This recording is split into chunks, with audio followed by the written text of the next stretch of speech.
कहानी की शुरुआत में हम एक मिलिट्री एयरक्राफ्ट को देखते हैं जिसके अंदर टर्किश स्पेशल फोर्स एक मिशन में जा रहे हैं और ये कौन सा मिशन में जा रहा है ये आपको कुछ ही देर में पता चल जाएगा। दूसरी तरफ हम एक टर्किश जर्नलिस्ट कियारा को देखते हैं जो कि बॉर्डर में जर्नलिज्म करने के दौरान कुछ ISIS टाइप टेररिस्ट के द्वारा बंदी बना ली गई है। अब ये बेरहम कमीने इसका गला काटने वाले हैं, लेकिन उससे पहले ये लोग कियारा को एक पर्ची पकड़ाकर उस पर लिखी हुई बातें पढ़ने को कहते हैं जहाँ टर्किश कंट्री के बारे में बहुत ही बुरा भला लिखा गया है। लेकिन दोस्तों कियारा उनकी एक भी बात नहीं सुनती और वहीं उनका विरोध करते हुए कहती है, मुझे भले ही तुम मार दो लेकिन मैं ये पर्ची तो कतई नहीं पढ़ने वाली। अगर मेरे जगह कोई और तुर्की सिटीजन भी होती तो मुझे उम्मीद है वह भी ऐसा नहीं करती। ये सुनते ही आतंकवादी भड़क जाता है और बेचारी को वहीं लात मारकर घायल कर देता है। लेकिन कहते हैं ना दोस्तों, जब जब धरती में अधर्म बढ़ता है भगवान कोई न कोई रूप लिए धरती में प्रकट हो ही जाता है। तभी हम वहाँ से दो भगवान को ठेला लेकर गुजरते हुए देखते हैं जो कि और कोई नहीं बल्कि वही स्पेशल एलीट फोर्स है जिसे मैंने मूवी की शुरुआत में दिखाया था, जो कि इसी लड़की को रेस्क्यू करने के लिए यहाँ भेजे गया है। आगे हम उनके कमांडर को देखते हैं जो हाथों के इशारे से सभी स्नाइपर्स को टारगेट सेट करने और फाइनल शॉट के लिए तैयार रहने का संकेत देता है। ठीक उसी पल जब आतंकी कियारा का गला काटने ही वाला होता है कि तभी सभी भगवान अपने असली रूप में आ जाते हैं और पहला ही सटीक स्नाइपर शॉट आतंकी का काम तमाम कर देता है। इससे पहले कि बाकी आतंकी कुछ समझ पाते सभी सोल्जर्स एक साथ उन पर फायरिंग शुरू कर देते हैं और एक एक करके सालों को ऊपर भेजना शुरू कर देते हैं। फिर क्या था दोस्तों, कुछ ही सेकंड्स में सभी आतंकी यमराज के पास पहुंच जाते हैं और फाइनली सोल्जर्स कियारा को सेफली रेस्क्यू कर लेते हैं। लेकिन क्या इनका मिशन यहीं खत्म हो गया? बिल्कुल भी नहीं। दरअसल दोस्तों ये एलीट फोर्स का काम है कियारा को सेफली उसके देश तुर्की तक पहुंचाना। क्योंकि वे लोग दूसरे देश के इलाके में ये ऑपरेशन कर रहे हैं तो यह मिशन काफी ज्यादा कॉन्फिडेंशियल होने वाला है और यह लोग अब भी जो लोकेशन में है वह बिल्कुल भी खतरे से खाली नहीं है। यहाँ घाट घाट में ISIS मौजूद है जिस वजह से उन्हें हर एक कदम संभल कर चलना पड़ेगा और यही जर्नी हम आज के इस पूरे वीडियो में देखेंगे। तो चलिए दोबारा सीन में लौटते हैं। वहीं टीम का कैप्टन कहता है, हमें तुरंत यहाँ से निकलकर पहाड़ के उस पार जाना होगा, यहाँ हमारा लोकेशन एक्सपोज हो चुका है। तभी कियारा बताती है कि उसके साथ और भी कुछ दोस्त आए थे जिन्हें जल्द से जल्द ढूंढना जरूरी है वरना वे दरिंदे उन्हें भी मार डालेंगे। वहीं टीम का एक मेंबर बताता है कि हमारे पास इसका कोई भी अथॉरिटी नहीं है, हमें यहाँ बस तुम्हें रेस्क्यू करने के लिए भेजा गया है। यह सुनते ही कियारा गुस्से में कहती है, भाड़ में जाओ, मैं खुद ही उन्हें ढूंढ लूंगी। तभी कमांडर उसे रोकते हुए कहता है, मैं दूसरे देश की सिटीजन्स के लिए अपनी सोल्जर्स की जान खतरे में नहीं डाल सकता, तो जज्बाती होना बंद करो और जल्दी चलो हमारे साथ। हमारे लोकेशन एक्सपोज हो चुके हैं, दुश्मन आते ही होंगे। वही कैप्टन अपने सभी सोल्जर्स को भी साफ साफ कह देता है कि आज हमें 10 किलोमीटर आगे बढ़ना होगा, तो हर समय चौकन्ना रहो और हाँ, कियारा पर भी नजर बनाए रखना, कहीं भाग न जाए। वहीं सोल्जर्स कियारा को वेस्ट और हेलमेट पहनाकर सभी वहाँ से तुरंत निकल पड़ते हैं।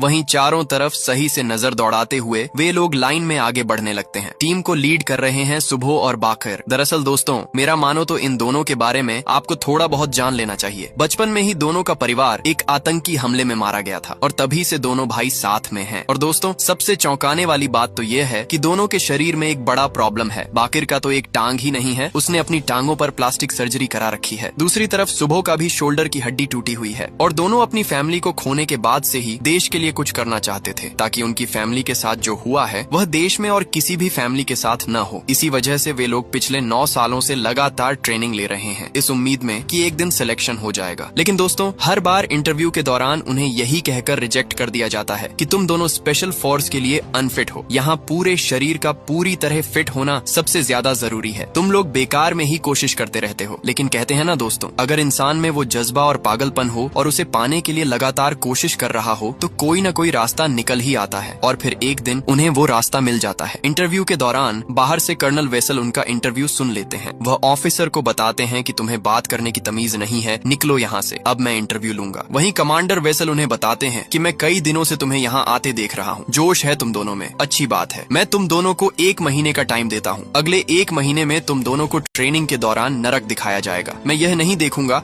कि तुम्हारा पैर है या फिर कंधा टूटा हुआ है, और अगर तुम इस नरक जैसी ट्रेनिंग को पास कर गए तो तुम्हारा सिलेक्शन मैं खुद असाइन कर दूंगा। वहीं अगली सुबह सिलेक्शन के दौरान कमांडर सभी सोल्जर्स को साफ साफ शब्दों में कह देता है, अगर तुम लोग यहाँ नाम शोहरत या कुछ साबित करने के लिए आए हो तो यह जगह तुम्हारे लिए नहीं है। यहाँ तुम्हें यह सब नहीं मिलने वाला। तुर्की सिटीजन्स की सुरक्षा ही हमारा एकमात्र कर्म और धर्म है। और हाँ, यहाँ से तुम लोग तभी निकल पाओगे जब तुम अपनी आखिरी सांसें गिन रहे होगे। तुम्हारे आगे पीछे सिर्फ तुम्हारे सोल्जर दोस्त होंगे, मरेंगे भी साथ में, जिएंगे भी साथ में। अगर एक मरेगा तो 1000 और जन्म लेंगे। कमांडर की ऐसी रोंगटे खड़े कर देने वाली बातें सुनकर मेरा भी कुछ ऐसा ही हाल हुआ था जैसा आप लोगों का अब भी हुआ होगा। खैर जो भी हो दोस्तों, इसी बीच कमांडर इन 200 सोल्जर्स में से 20 सोल्जर्स को सेलेक्ट कर लेते हैं, जिनमें 2 सुबह और बाकिर भी होते हैं। इसके बाद हम उन्हें ट्रेनिंग में देखते हैं, जहाँ ट्रेनर बेहद ज्यादा स्ट्रिक्ट होता है। वह सीधे बाकिर को उठाकर कहता है, तुम्हें 1 मिनट में उस जंगल तक दौड़कर वापस आना होगा। मैं यह नहीं देखूंगा कि तुम्हारी टांग खराब है या फिर कुछ और। अगर तुम 1 मिनट में यहाँ वापस नहीं आए तो तुम्हें अभी के अभी वापस घर भेज दिया जाएगा। वहीं बाकिर दौड़ना शुरू कर देता है और अपनी पूरी ताकत लगाकर दौड़ने लगता है, लेकिन वह फिर भी ज्यादा तेजी से आगे नहीं बढ़ पा रहा था। तभी ट्रेनर उससे कहता है, अगर तुम 30 सेकंड में यहाँ तक नहीं पहुँचे तो तुम्हारे साथ तुम्हारे दोस्त को भी निकाल दिया जाएगा। ये सुनते ही बाकिर अपना दर्द भूल जाता है और अपना पूरा जी जान लगाकर दौड़ने लगता है और आखिरकार 30 सेकंड के अंदर अंदर वापस पहुँच जाता है। और दोस्तों, ये तो बस शुरुआत थी। अगली ट्रेनिंग में ट्रेनर उन्हें पानी में कुछ स्पॉन्ज पकड़ाकर छोड़ देता है और कहता है, अगर तुम लोगों का स्पॉन्ज सुबह होते होते जरा सा भी भीग गया तो तुम लोगों को तभी निकाल दिया जाएगा। इसी तरह करते करते उन्हें हर वह ट्रेनिंग दी जाती है जो टफ से टफेस्ट होती जाती है, ऊंचाई से कूदने से लेकर 30 डिग्री टॉर्चर तक। दरअसल दोस्तों, यह टॉर्चर ट्रेनिंग के लिए सभी सोल्जर्स को एक पर्ची दी जाती है, जहां हर किसी की पर्ची में अलग अलग कोड नेम लिखा हुआ होता है। और अगर सोल्जर्स अपना नाम बता दें तो कमांडर उन्हें रात को दारू पार्टी देंगे, और अगर कोड नेम नहीं बताया तो उन्हें हर मुमकिन टॉर्चर दिया जाएगा। वहीं जहां सभी सोल्जर्स हार मान जा रहे थे, सुबह हार मानने को तैयार ही नहीं था। वह 10 मिनट से ऊपर तक इस टॉर्चर को सह चुका है। कर्नल वेसल ये सब देखकर हैरान रह जाता है और यह निश्चित कर लेता है कि हमें अपनी टीम में एक डायमंड मिल चुका है। तो दोस्तों, अब तक आप लोगों को समझ में आ ही चुका होगा कि मिशन में भेजने से पहले इन्हें किस लेवल की ट्रेनिंग दी गई है। खैर, अब हम वापस मेन सीन में लौटते हैं।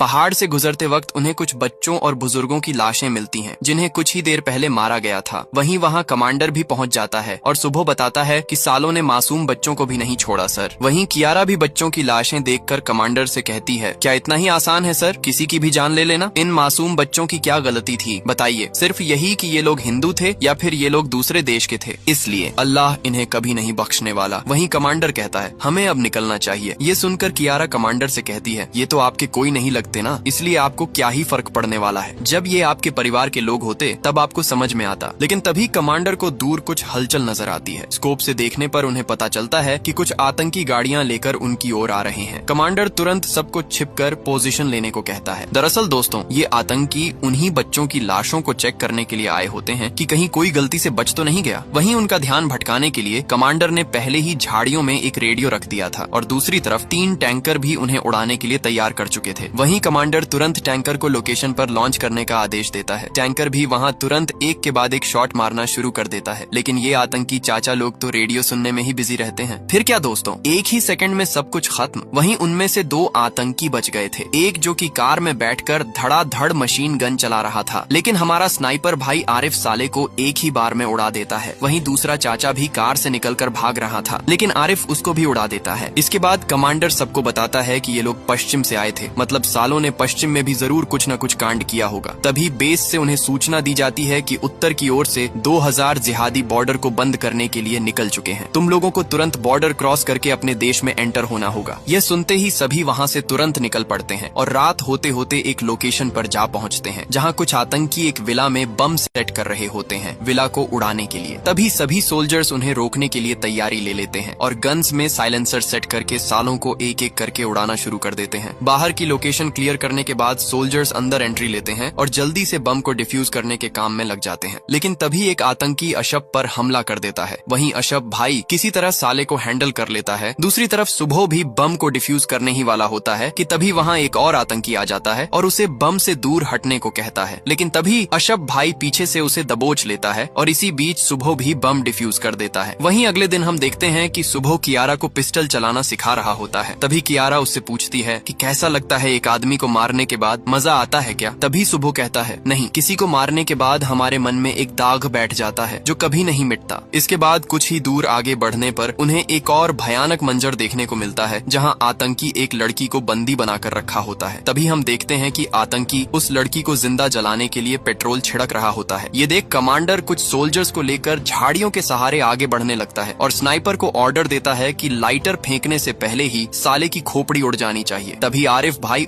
टोपी का हेडशॉट मारते हुए साले का खेल खत्म कर देता है। दूसरी तरफ झाड़ियों से सोल्जर्स भी बाकी आतंकियों को मारना शुरू कर देते हैं और कुछ देर के लिए वहाँ एक भयानक फायरिंग शुरू हो जाती है। ऊपर से आरिफ भाई स्नाइपर से लगातार कवर दे रहे होते हैं। सोल्जर्स सभी आतंकियों को मार गिरा ही रहे होते हैं दोस्तों, लेकिन तभी एक सोल्जर को पता नहीं कहां से दुश्मनों की एक गोली लग जाती है। तभी हम देखते हैं कि पहाड़ों के ऊपर से भी दुश्मनों का एक स्नाइपर उन्हें कवर दे रहा होता है। तभी दुश्मनों का स्नाइपर आरिफ भाई को भी मारने के लिए शॉट ले चुका होता है, लेकिन जैसे तैसे वे दोनों बच जाते हैं। लेकिन दोस्तों इस बार तो आरिफ भाई साले को छोड़ने वाला नहीं था। वह तुरंत पोजीशन लेकर एक ही शॉट में साले को नरक भेज देता है। इसके बाद कमांडर उस लड़की को भी रेस्क्यू कर लेता है। वहीं दोस्तों लड़की भी कमांडर को देखकर काफी ज्यादा इमोशनल हो जाती है और कहती है कि मुझे इन दरिंदों से बचाने के लिए मैं आपके लिए रोज अल्लाह ताला से दुआ मांगा करूंगी, आमीन। वहीं कमांडर भी बेहद इमोशनल हो जाता है दोस्तों, क्योंकि उसकी भी एक बेटी थी जो उसे ऐसे ही अक्सर गले मिला करती थी और आमीन आमीन कहा करती थी, लेकिन अब वह इस दुनिया से चली जा चुकी थी। खैर जो भी हो दोस्तों, इसके बाद वहीं उन्हें रूसी मिलिट्री फोर्स का एक मेंबर बहुत ही गंभीर हालत में मिलता है। वह बताता है कि हम लोग भी आप ही लोगों की तरह यहाँ अपने देश के सिटीजन्स को रेस्क्यू करने के लिए आए थे, लेकिन इस ऑपरेशन में मेरे सारे साथी मारे गए। तभी कमांडर उसका दर्द कम करने के लिए उसे मॉर्फिन लगा देता है। वहीं कमांडर पूछता है कितने लोग थे भाईजान? वहीं रूसी सोल्जर कहता है लगभग 2000। ये सुनते ही कमांडर के होश उड़ जाते हैं और उसे यह समझ में आ चुका होता है कि हमें जितना जल्दी हो सके यहाँ से निकलना पड़ेगा, वरना हमारा भी यही हाल होगा। वहीं कमांडर उसे 2-3 मॉर्फिन और दे देता है, लेकिन वह सोल्जर कहता है मेरे लिए यह सब खत्म मत करो भाईजान, बाद में आपको जरूरत होगी। मेरा अल्लाह के पास जाने का वक्त आ गया है। मैं ऐसा शरीर लेकर और नहीं जी सकता। आप मुझे गोली मारकर आजाद कर दीजिए। वहीं कमांडर भी उसे दर्द से जूझता देख उसे आजाद करना ही सही समझता है और उसे आजाद कर देता है। दूसरी तरफ कियारा उस लड़की से बात करके इंफॉर्मेशन निकालने की कोशिश करती है, लेकिन लड़की कुछ भी नहीं कहती। उसके बाद हम देखते हैं कि वह लड़की उन्हें उसके गाँव में ले जाती है। वहीं सभी सोल्जर्स गाँव को सही से चेक करते हुए पहले एरिया सिक्योर कर लेते हैं कि कहीं कोई आतंकी तो डेरा डालकर नहीं बैठा है, लेकिन उन्हें वहाँ कोई भी नहीं मिलता और वे देखते हैं कि वहाँ भी आम सिटीजन्स ही रहते हैं। तभी वो बच्ची दौड़ते हुए अपनी माँ को गले लगा लेती है। ये देखकर सभी सोल्जर्स को भी अपनी फैमिली की याद आ जाती है। वहीं एक बुजुर्ग सिटीजन कमांडर से कहता है आप लोगों का बहुत बहुत धन्यवाद हमारे बच्चों को बचाने के लिए। वहीं बुजुर्ग ये भी कहता है कि हमारे गाँव में भी एक ही सोल्जर बचा हुआ है बुरान, लेकिन युद्ध के दौरान उसकी एक टांग चली गई है। वहीं बुरान उनसे मिलते हुए उन्हें घर के अंदर ले जाता है। वहीं खाने पीने के बाद सभी सोल्जर्स एक रात रेस्ट लेने के लिए वहीं रुकने का डिसीजन लेते हैं, लेकिन तभी उन लोगों को बेस से इन्फॉर्म कर दिया जाता है कि जो विलेज एरिया में अभी तुम लोग हो वहाँ कल 1000 इराकी टेररिस्ट हमला करके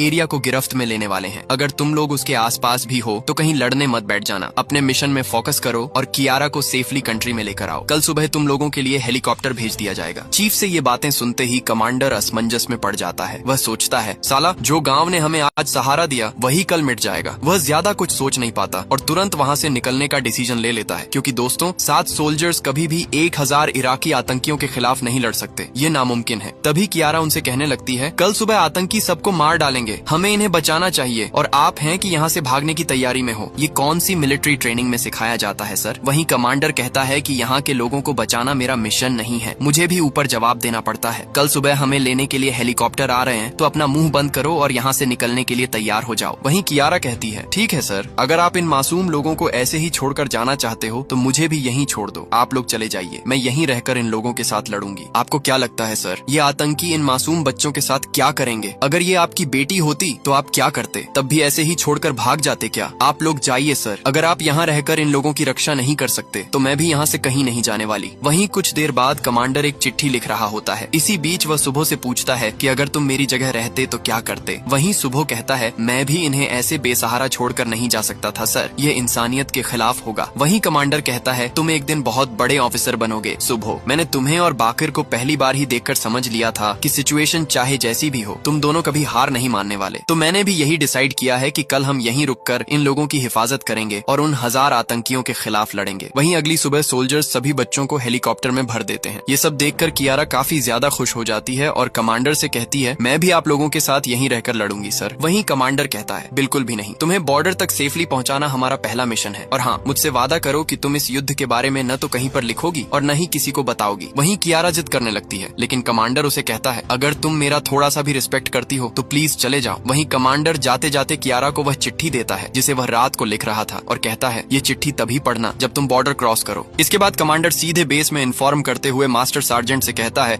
कि हम वापस नहीं आ रहे हैं सर, अभी हमारा मिशन खत्म नहीं हुआ है। हमने इन 1000 इराकी मिलिटेंट्स के खिलाफ लड़ने का फैसला किया है। वहीं वह सभी सोल्जर्स से एक एक करके कंफर्म करता है और वे भी बताते हैं कि वे लड़ना चाहते हैं। फिर क्या था दोस्तों, इसके बाद सीधे वे लोग लड़ाई की तैयारी शुरू कर देते हैं।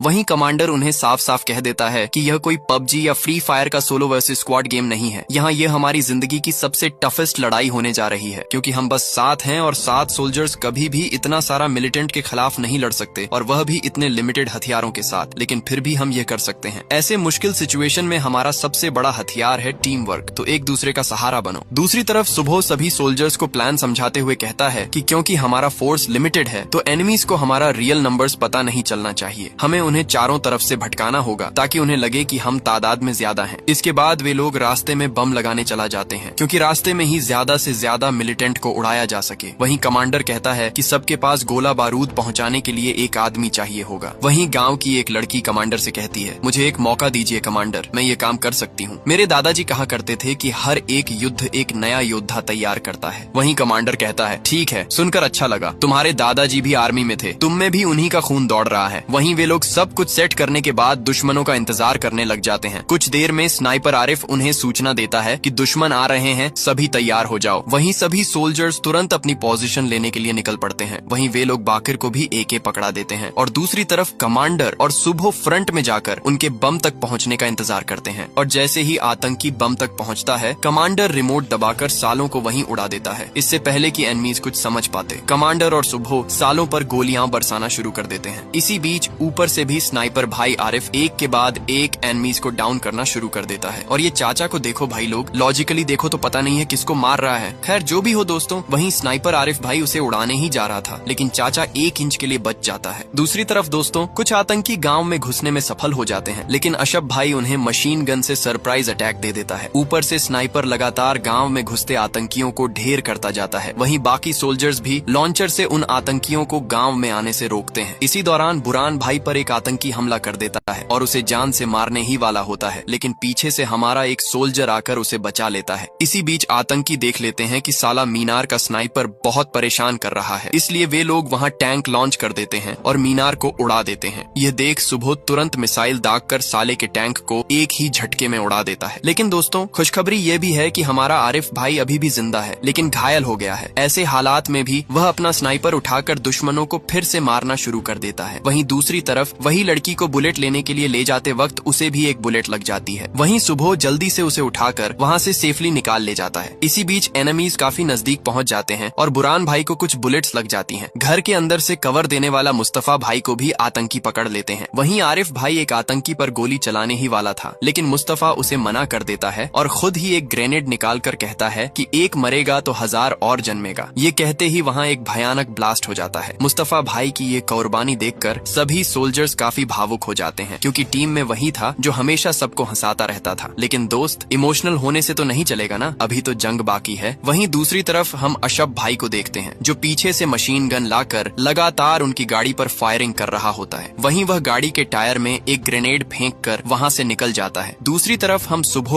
और बाकिर भाई को देखते हैं, जो ऐसी मुश्किल सिचुएशन में भी दोनों भाई मजा मार रहे होते हैं। वहीं अशब भाई आगे जाकर झाड़ियों में से छुपकर आने वाले आतंकियों को अकेले मशीन गन से उड़ाने लगता है। वहीं दूसरी तरफ बाकी सोल्जर्स भी बुरान भाई को एक सेफ लोकेशन में ले जाने की कोशिश कर रहे थे, लेकिन इसी बीच पीछे से एक स्नाइपर की गोली बैबस भाई के पेट में लग जाती है। वहीं आरिफ उसे जल्दी आने को कहता है। वहीं बैबस भाई कहता है, अरे मैं हिल नहीं पा रहा हूँ भाई, तुम मुझे ढाल बनाओ और उड़ा दे साले को। वहीं आरिफ कहता है, अरे तू पागल हो गया क्या, मैं ऐसा बिल्कुल नहीं करने वाला। वहीं बैबस कहता है, मेरे पेट की नली चिढ़ चुकी है भाई, मैं वैसे भी नहीं बचने वाला, इसीलिए कह रहा हूँ मुझे ढाल बनाकर मेरा कवर ले ले। वहीं और कोई रास्ता न देखकर आरिफ भाई भी बैबस भाई को ढाल बनाकर साले को एक ही शॉट में स्कोप समेत उसकी आंखें उड़ा देता है। इसके बाद वे लोग जल्दी ऊपर जाकर एक लोकेशन को कवर बना लेते हैं। वहीं सोल्जर्स देखते हैं कि उनके बुलेट लगभग खत्म हो चुके हैं। वहीं कमांडर उस लड़की को मैगजीन लाने को कहता है और यह भी कहता है कि मैं तुम्हें वहां तक पहुंचने में मदद करूंगा। वहीं लड़की कहती है, नहीं सर, युद्ध ही योद्धा को तैयार करता है, आप लोग यहीं रहिए, मैं लेकर आती हूँ। लड़की के मुंह से ये बातें सुनकर सभी सोल्जर्स का जोश 7वें आसमान तक पहुँच जाता है। कमांडर उसे एक पिस्टल दे देता है। इसके इसके बाद सोल्जर्स आतंकियों को जिस तरीके से पीटना शुरू करते हैं ना दोस्तों, सालों को सांस लेने तक का मौका नहीं मिलता। यहीं पर एक लंबी लड़ाई होती है दोस्तों आतंकी और सोल्जर्स के बीच। इसके बाद सिचुएशन कुछ ऐसी हो जाती है कि सोल्जर्स के पास बुलेट ही नहीं बचते और उन्हें मजबूरी में सालों पर नजदीक जाकर हमला करना पड़ता है। वहीं कमांडर देखता है कि एक आतंकी अपने ऊपर बम लपेटकर उनकी ओर दौड़ता हुआ आ रहा है। कमांडर के पास भी एक ही बुलेट बची थी दोस्तों, लेकिन वह बुलेट भी बम वाले को कवर देते हुए दूसरा आतंकी खा लेता है। वहीं कमांडर बिना एक पल जाया किए सीधे उसे रोकने के लिए उसकी ओर दौड़ पड़ता है। कमांडर उसे बटन दबाने से रोक ही रहा था कि इसी बीच पीछे से आतंकी गोलियां चला देते हैं और हमारे कमांडर को भी गोलियां लग जाती हैं। ये देख सभी सोल्जर्स जल्दी से आतंकियों को मारकर कमांडर के पास पहुंच जाते हैं। वहीं कमांडर अपनी आखिरी सांसों में अपने सोल्जर्स को कहता है, देखा तुम लोगों ने, देखा ना, हमने ये कर दिखाया। इस दुनिया में कुछ भी नामुमकिन नहीं है। कमांडर जो सुबह से बेहद प्यार करता था, अपना कैप्टन बैज उसे दे देता है। ये देते ही कैप्टन अपनी आखिरी सांस छोड़ देता है। ये देखकर सभी सोल्जर्स काफी इमोशनल हो जाते हैं। इसके बाद हम हेलीकॉप्टर में कियारा को देखते हैं जो बॉर्डर क्रॉस कर चुकी होती है। वहीं वह कमांडर की दी गई चिट्ठी पढ़ती है तो उसे पता चलता है कि कमांडर की भी एक बेटी थी। अगर वह आज जिंदा होती तो मैं यही चाहता कि वह भी तुम्हारी जैसी होती, हिम्मत वाली, ज्ञानी और किसी को भी मुश्किल वक्त में छोड़कर न जाने वाली। अगर तुम हम लोगों की सच में इज्जत करते हो तो खुद को कभी मत बदलना, ऐसे ही लोगों को प्यार देते रहना और कभी किसी को मुश्किल में अकेला मत छोड़ना। ये पढ़ते ही कियारा भावुक हो जाती है और रो पड़ती है। और दोस्तों, इसी के साथ हमारी आज की कहानी यहीं पर समाप्त होती है। आशा करता हूँ कि आपको आज का वीडियो पसंद आया होगा। यदि वीडियो अच्छा लगा हो तो हमारी दूसरी वीडियोस भी जरूर चेक करें। आपका बहुत बहुत धन्यवाद।